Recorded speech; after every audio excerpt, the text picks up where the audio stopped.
여러분, 한번 상상해 보시겠습니까? 인생에 단 한 번뿐일 것 같은 정말 완벽한 이상형을 만난 거예요. 오, 상상만 해도 참 가슴 뛰는 일이죠. 그렇죠. 그래서 그 사람을 내 사람으로 만들기 위해서 무려 7년이라는 긴 시간을 하루도 쉬지 않고 막 머슴처럼 뼈 빠지게 일한 겁니다. 와, 7년이나요? 대단한 열정이네요. 네, 마침내 고대하던 첫날 밤을 보내고 다음날 아침 찬란한 햇살 아래서 눈을 딱 떠보니 내 옆에 누워있는 사람이 내가 7년 동안 미치도록 사랑했던 그 사람이 아니라 평소에 거들떠보지도 않던 전혀 다른 사람이라면 기분이 어떨까요? 아, 그건 뭐 거의 하늘이 무너지는 충격이겠죠. 배신감도 엄청날 거고요. 약간 요즘 유행하는 막장 드라마의 한 장면 같기도 한데요. 맞습니다. 그런데 놀랍게도 이것은 수천 년 전 성경에 실제로 기록된 구속사의 흐름을 완전히 뒤바꾼 결정적 사건 중 하나입니다. 보배롭고 존귀한 하나님의 자녀분들 환영합니다. 네, 반갑습니다. 오늘 이 말씀 탐구 시간은요, 단순히 옛날 이야기를 들려드리는 자리가 아닙니다. 내 눈앞에 펼쳐진 억울하고 답답한 현실, 그 이면에서 치밀하게 일하고 계시는 주 예수님의 사랑과 은혜, 그 깊이와 넓이와 높이와 길이가 어떠함을 아주 깊숙이 파헤쳐보는 뜻깊은 시간입니다. 맞습니다. 아주 중요한 시간이죠. 오늘 우리가 함께 뛰어들 말씀은 바로 창세기 29장입니다. 이 29장을 어떻게 보면 좋을까요? 이 창세기 29장은요, 표면적으로 보면 한 남자의 엇갈린 로맨스나 복잡한 가정사 같아 보이죠? 하지만 그 밑바닥에는 엄청난 영적 대결이 숨어 있습니다. 영적 대결이요? 어떤 대결인가요? 바로 내 눈에 보기 좋은 것을 맹목적으로 쫓아가는 인간의 시선, 즉 야곱의 시선이죠. 그리고 전체 구원 역사의 큰 그림을 완성해 가시는 하나님의 섭리, 즉 하나님의 시선이 정면으로 충돌하는 장이거든요. 아, 인간의 시선과 하나님의 시선의 충돌이라. 흥미롭네요. 네, 그래서 오늘 우리는 야곱이라는 한 인간의 미성숙한 사랑이 어떻게 산산조각이 나고 그 파편들 속에서 하나님이 어떻게 오직 주 예수님을 향한 메시아의 길을 열어가시는지 그 미완성된 성화의 과정과 하나님의 신실하심을 구체적으로 확인하게 될 겁니다. 자, 그럼 짐을 싸서 하란의 우물가로 한번 가보죠. 야곱이 고향을 떠나 도망치듯 하란으로 오는 길에 그 베델에서 엄청난 영적 체험을 하잖아요. 그렇죠. 하늘까지 닿은 사닥다리를 보고 하나님의 놀라운 음성을 직접 듣죠. 맞아요. 내가 너와 함께 있어. 네가 어디로 가든지 너를 지키겠다. 이런 위대한 언약을 받았단 말입니다. 이런 어마어마한 은혜를 체험했다면 하란에 도착했을 때 뭔가 좀 거룩하고 영적인 선택을 해야 하는 것 아닌가요? 당연히 그래야 할 것 같죠. 그런데 창세기 29장 1절에서 20절까지의 상황을 보면 야곱의 행동이 좀 당황스럽습니다. 그러니까요. 그게 바로 인간의 본성이 얼마나 끈질기고 또 시각적인 것에 얼마나 취약한지를 여실히 보여주는 대목입니다. 시각적인 것에 취약하다. 네, 야곱이 하란에 도착해서 우물가에 서 있는데 마침 외삼촌 라반의 딸 라헬이 양떼를 몰고 옵니다. 성경은 라헬이 곱고 아리따웠다고 기록하고 있는데요.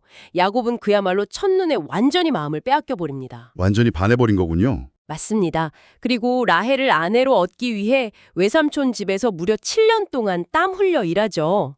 성경은 야곱이 라헬을 사랑하는 까닭에 7년을 며칠같이 여겼더라. 이렇게 아주 낭만적으로 묘사하고 있습니다. 세상적인 로맨스 영화의 관점으로 보면 와, 박수가 절로 나오는 수뇌부 아닙니까? 한 여자를 위해 7년의 중노동을 며칠처럼 여겼다니 요즘 세상에 보기 드문 지고지순한 사랑처럼 보입니다만 감정적으로 보면 대단한 열정이죠. 확실히 그래요. 하지만 우리가 영적인 관점, 즉 하나님의 언약을 이어가야 할 족장의 자리라는 렌즈로 이 상황을 들여다보면 이야기가 완전히 달라집니다. 어떻게 달라지나요? 야곱의 이 열정은 지극히 시각적이고 감정적인 충동이었습니다. 베델에서 보이지 않는 하나님의 약속을 분명히 받았음에도 불구하고 그의 눈앞에 나타난 아름다운 라헬이라는 뚜렷한 실체가 그 약속을 압도해버린 겁니다. 아, 언약보다 눈앞의 아름다움이 더 커 보였던 거네요. 그렇죠. 사실 하나님께 뜻을 묻거나 기도했다는 기록이 단 한 줄도 없거든요. 숭고해 보일지라도 그저 내 눈에 보기 좋은 우상을 쟁취하려는 인간적인 열망, 맹목적인 집착에 가까웠던 거죠. 자, 이 부분을 한번 풀어보죠. 이 대목에서 참 많은 생각을 하게 되네요. 우리도 야곱과 다를 바가 없다는 생각이 듭니다. 네, 충분히 그럴 수 있죠. 우리 믿음의 성도님들도 예배당에서 혹은 뜨거운 기도회에서 막 눈물을 흘리며 하나님의 은혜를 깊이 경험하잖아요. 그렇죠. 은혜 많이 받죠. 그런데 막상 일상으로 돌아와서 내 눈앞에 라헬처럼 매력적인 조건, 예를 들어 번듯한 직장이나 화려한 스펙, 완벽해 보이는 배우자감 같은 것들이 나타나면 언제 그랬냐는 듯이 그 시각적인 것에 완전히 몰입되어 버립니다. 보이지 않는 하나님의 약속보다 당장 내 손에 쥘 수 있는 라헬을 얻기 위해 내 모든 시간을 갈아넣죠. 왜 인간은 영적 체험 후에도 이토록 시각적인 것에 쉽게 몰두되는 걸까요? 그게 바로 타락한 옛사람이 가지는 영적인 아킬레스건입니다. 하나님은 야곱을 거룩한 언약의 백성인 이스라엘로 빚어가셔야 하거든요. 네네. 그런데 야곱은 여전히 과거의 방식대로 자신의 힘과 얕은 꾀, 그리고 집요한 열심으로 당장의 욕망을 채우는 데만 혈안이 되어 있었던 겁니다. 신박한 영적인 망각상태라고 할 수 있죠. 그래서 야곱이 그 7년이라는 시간을 오직 라헬 하나만 바라보고 질주한 끝에 드디어 운명의 첫날 밤을 치르고 아침을 맞이합니다. 그런데 여기서 성경 역사상 가장 서늘하고 기막힌 반전이 등장하죠. 아까 처음에 언급했던 그 상황, 창세기 29장 21절부터 30절까지의 이야기입니다. 네, 맞습니다. 야곱이 외삼촌 라반에게 당당하게 내 아내를 달라고 요구하고 잔치를 벌입니다.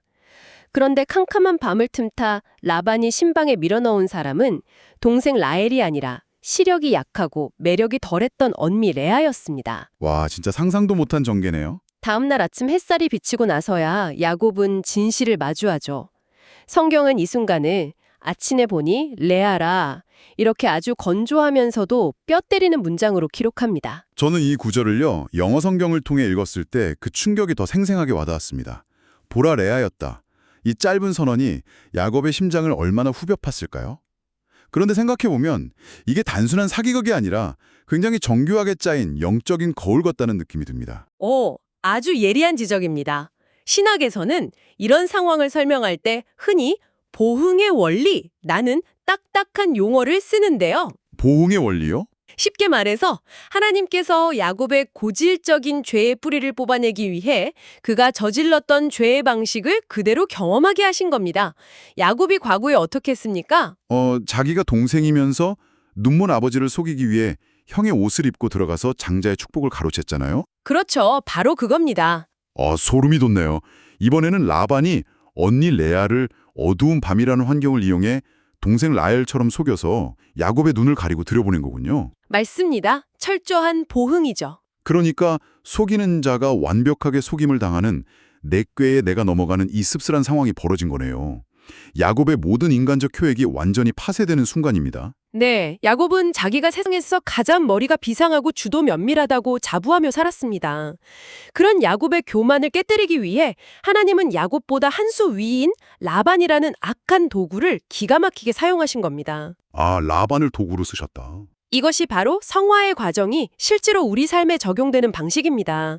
성화라는 게 그저 성품이 조금 온화해지는 수준이 아니거든요. 그럼 어떤 건가요? 하나님께서 사랑하는 자녀의 영원 깊은 곳에 자리 잡은 자기중심성이라는 암덩어리를 도려내기 위해 때로는 가장 아프고 피하고 싶은 방식으로 영적 수술을 집도하시는 과정입니다. 와, 그렇다면 이 상황이 사실은 하나님이 나를 깎고 다듬으시는 은혜의 수술대였다는 뜻인가요?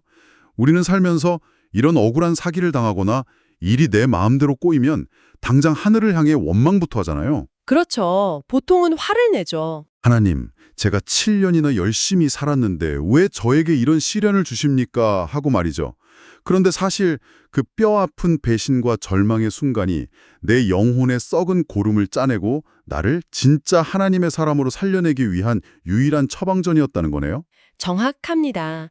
야곱은 그 아침 햇살 아래서 레아의 얼굴을 본 게 아니라 자신의 추악하고 거짓된 과거의 민낯을 정면으로 마주했던 겁니다. 정말 놀라운 통찰입니다. 그런데 여기서 정말 흥미로운 점은 하나님의 섭리 방식이에요. 네, 여기서 우리가 시선을 조금 돌려보아야 합니다. 야곱의 분노와 라반의 변명 사이에서 철저하게 소외된 한 사람이 있기 때문입니다. 그게 누군가요? 바로 레아입니다. 라반이 7년을 더 일하라는 조건으로 며칠 뒤에 라헬까지 아내로 주면서 야곱은 결국 자기가 원하던 라헬을 얻게 되죠. 그리고 야곱은 노골적으로 레아를 외면하고 라헬만을 끔찍히 편애합니다. 창세기 29장 31절에서 35절을 보면 이 막장 드라마 같은 가정 속에서 레아가 얼마나 철저히 버림받고 고통받았는지가 절절하게 나옵니다. 남편의 사랑을 구걸하지만 늘 차가운 등만 봐야 했던 레아. 그런데요, 야곱의 시선이 라헬의 아름다움에만 미쳐 있을 때 그 화려한 무대 뒤편에서 홀로 울고 있던 레아를 향해 누군가의 시선이 머물고 있었습니다. 네, 바로 하나님의 시선이었습니다. 31절 말씀은 구속사의 위대한 반전을 알리는 신호탄과 같습니다. 어떻게 기록되어 있나요? 여호와께서 레아가 사랑받지 못함을 보시고 그의 태를 여셨으나 라헬은 임신하지 못하였더라. 하나님은 세상의 기준에서 밀려나고 사람의 눈에 띄지 않아 철저히 무시당하는 그 연약한 자의 고통을 아주 정확히 돌보고 계셨습니다. 32절에서 레아가 처다들 루벤을 낳고 하는 고백이 정말 가심을 칩니다. 여호와께서 나의 괴로움을 졸보셨으니 야곱은 철저히 시각적인 욕망에 눈이 멀어 영적인 분별력을 상실한 상태였잖아요. 네, 캄캄한 상태였죠.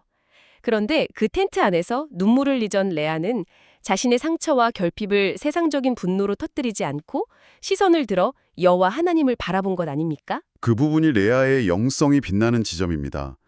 레아가 아들들을 낳으면서 짓는 이름들을 보면 그녀의 영적 성숙 과정을 분명히 알 수 있습니다. 처음에는 남편의 사랑을 갈구하는 마음이 컸지만 넷째 아들 유다를 낳았을 때는 마침내 사람을 향한 기대를 완전히 내려놓고 온전히 하나님을 찬양하기에 이릅니다. 아, 유다를 낳고서요? 네, 내가 이제는 여호와를 찬송하리로다 라고 고백하죠. 하나님은 인간 야곱이 철저히 버리고 외면했던 그 레아의 상한 심령을 지성소 삼아 임재하신 겁니다. 그래서 결국 이 모든 상황이 무슨 의미를 가지는 걸까요? 야곱이 그토록 집착한 라헬이 아니라 아무도 거들떠보지 않았던 철저히 무시당했던 레아를 통해서 구원의 역사가 흘러간다는 사실 말입니다. 이스라엘의 제사장을 배출하는 레위 지파, 그리고 무엇보다 메시아이신 주 예수님의 육신적 조상이 되는 유다 지파가 모두 이 레아의 태를 통해서 나오지 않습니까? 맞습니다. 우리가 삶에서 가치 없다고 여기는 것들을 하나님은 전혀 다른 무게로 달아보신다는 정말 완벽한 반전 아닌가요? 바로 그 지점이 우리가 신약 성경에 비달해서 이 본문을 다시 읽어야 하는 이유입니다. 사실 야곱은 끝까지 인간적인 연약함을 버리지 못하거든요. 아, 야곱은 안 변하나요? 네, 나중에도 라헬이 낳은 요셉과 베냐민만 비정상적으로 편애해서 형제들 사이에 끔찍한 비극을 초래하잖아요. 인간의 사랑은 그토록 편협하고 이기적이며 결국 실패로 끝납니다. 하지만 하나님은 인간의 그 치명적인 편애와 죄악, 실패라는 진흙탕을 뚫고 지나가셔서 기어이 가장 영광스러운 구원의 길을 내고 마시네요. 그렇습니다. 마태복음 1장에 나오는 예수님의 족보를 보면 이 사실이 명확하게 증명됩니다. 족보에 어떻게 나오죠? 신약성경 마태복음 1장 3절은 이렇게 선포합니다. 유다는 다말에게서 베레스와 세라를 낳고, 그리고 16절로 이어져 야곱은 마리아의 남편 요셉을 낳았으니 마리아에게서 그리스도라 칭하는 예수님이 나시니라. 와, 주 예수님은 완벽하고 화려한 자들의 혈통이 아니라 남편에게 철저히 버림받고 눈물 짓던 레아의 핏줄을 입고 이 땅에 오셨습니다. 결국 인간의 실패, 편애, 심지어 치명적인 실수조차도 하나님의 거대한 언약의 물줄기를 막을 수는 없군요. 이것이야말로 오직 주 예수님의 은혜의 깊이와 넓이와 높이와 길이를 완벽하게 보여주는 대목입니다. 네, 정말 그렇습니다. 이 장엄한 구속사의 이야기는 그저 성경책 안에 갇힌 활자가 아닙니다.